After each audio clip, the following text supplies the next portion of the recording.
The following is an encore presentation of Everything Everywhere Daily. On July 17, 1944, one of the worst disasters to befall the American military during World War II occurred. It didn't occur in Europe or the Pacific, however. It took place on U.S. soil. The events leading up to this calamity and its aftermath permanently shaped the U.S. military. Learn more about the Port Chicago disaster and the lasting changes it brought about on this episode of Everything Everywhere Daily.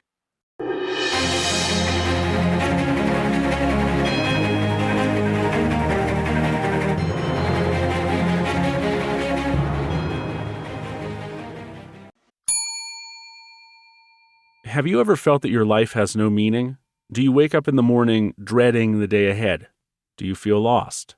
I'm Tanner Campbell, host of the podcast Practical Stoicism. Every Saturday morning, I explore the ancient texts of Stoicism and derive from them practical takeaways that anyone can implement to live a more contented and fulfilling life. Search your podcast listening app of choice for Practical Stoicism and join me each week to explore Stoicism practically and discover how it can help you live better.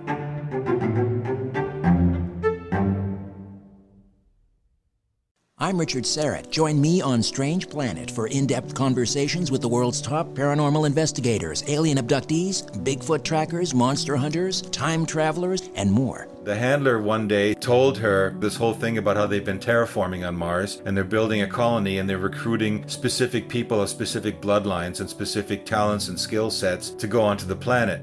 On Richard Serrett's Strange Planet, we're redefining reality. Listen now wherever you get your podcasts.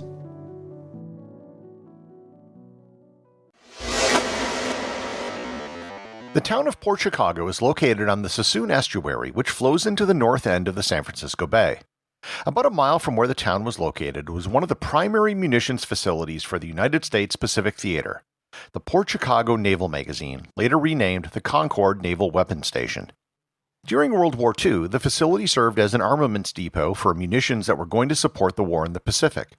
Bombs, bullets, shells, mines, torpedoes, and all manner of explosives were sent here from production facilities from around the country. At Port Chicago, they would be loaded onto ships and sent to other ships thousands of miles away. In the 1940s, the loading and unloading of ships was mostly a time-consuming and manual process. It wasn't like today where everything is in shipping containers and they can be loaded and unloaded without anyone ever touching them. In 1944, there were at least 2 ships being loaded 24 hours a day at Port Chicago. The work done at Port Chicago was hard physical labor that was both dangerous and important to the war effort. Because there weren't enough civilian dock workers to load the naval ships, the Navy had to take over the task and assign sailors to do the work. When the United States entered the war, the military was still racially segregated. Black soldiers were not allowed to serve on most ships in the U.S. Navy. The assignment given to many black enlisted men in the Navy was to work at the naval yards, unloading and loading supplies. At Port Chicago, all of the enlisted men who were doing the dangerous work of loading explosives were black, and all of the officers who oversaw the operation were white. Moreover, the men assigned as officers were not the Navy's best. Those officers were out in the Pacific or had other duties which were perceived to be more important. The commander of the base was Captain Merrill Kinney. He served in the Navy in the First World War and had left the service 20 years earlier before returning to duty. Likewise, the other officers at Port Chicago were mostly older men who were reservists and had no experience in the handling of munitions. The safety regulations at Port Chicago were poor to non-existent. Moreover, many of the cranes which were used to move munitions on and off the ships were in poor condition as well, and often didn't work. The events of concern began on July 13, 1944, when a Liberty ship named the SS E.A. Bryan arrived at the dock. Its cargo hold was empty, but it had a full load of fuel oil for its trip across the Pacific. It held 5,292 barrels of fuel oil. For 4 days, the ship was carefully loaded with munitions. Into its cargo hold were loaded 1,000-pound bombs, 44mm shells, fragmentation cluster bombs, and 650-pound incendiary bombs. The incendiary bombs were considered live with their fuses installed. A total of 4,600 tons of munition had been loaded onto the SS E.A. Bryan by the evening of July 17th. On the other side of the pier was docked a victory ship known as the SS Quintalt Victory. It arrived on the morning of July 17th. Its cargo holds were empty, but it had been filled with fuel, and it was being prepared for loading after it docked. Between the two ships on the pier were 16 boxcars loaded with explosives. In particular, there were 430 tons of munitions in the train cars, including depth charges made of Torpex, which is an explosive 50 times more powerful than TNT, and more unstable. No one is quite sure exactly what happened, but at 10:18 p.m. there was a loud crash. The sound was reported as sounding like metal and timber falling down. It was probably a crane or one of the booms which had collapsed. Then there was the sound of an explosion and then a fire. About 5 to 7 seconds later, there was a massive explosion that destroyed the entire facility. It was one of the largest explosions in history up until that point. Pilots in the air at the time saw a fireball go 3 miles into the air. The blast was felt in Boulder City, Nevada, 430 miles away. There was damage done to buildings in San Francisco, 48 miles away. Debris landed over 2 miles away, and the plane which witnessed it said it saw white-hot debris shooting past it at an altitude of 7,000 feet. A Coast Guard fireboat near the pier was thrown 600 feet or 180 meters away, where it eventually landed in the water and sank. There were 320 men on the pier when the explosion occurred. All of them died instantly. 2/3 of the dead were African American enlisted men who were working on the dock. In fact, this explosion by itself was responsible for 15% of all of the African American deaths in the Second World War. I've done a previous episode on the Halifax Harbor explosion during World War I. The Port Chicago explosion wasn't quite as large, but it wasn't too far away. The biggest difference, and the reason why the fatalities were lower at Port Chicago, is that there were no civilians on the base. There were 250 other injuries, and of the men who were killed, only 51 were ever identified. An inquiry was launched only 4 days after the explosion, and the ruling was that it was probably the fault of one of the enlisted men. Nothing was mentioned about the poor safety conditions and the lack of training.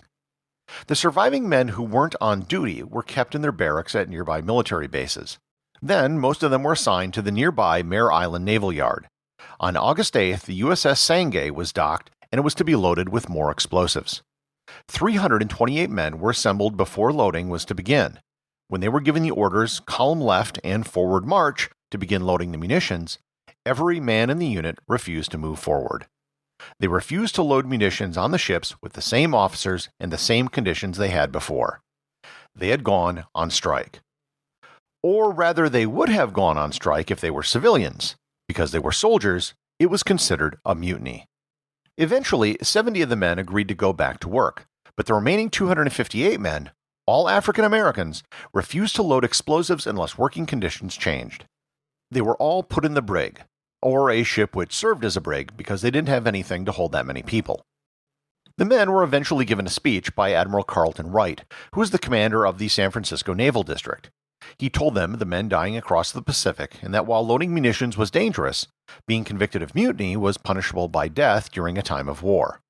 Of the 258 men, 208 agreed to return to work. They were court-martialed and found guilty of disobeying an order and were docked 3 months' pay. Almost all of these 208 men were reassigned to do menial tasks at various bases around the Pacific and were given bad conduct discharges after the war. The remaining 50 men, however, were brought up on charges of mutiny. In particular, they were charged with, quote, a deliberate purpose and intent to override superior military authority, unquote. All 50 of the men, known as the Port Chicago 50 at this point, pleaded not guilty.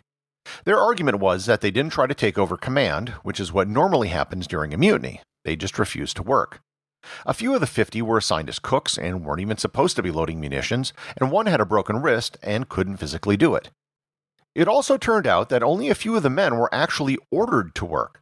The rest were just asked if they would work, which is a totally different thing. Eventually, the court-martial delivered their verdict and all 50 men were found guilty of mutiny. The recommended sentence was a reduction in rank, 15 years of hard labor, and a dishonorable discharge.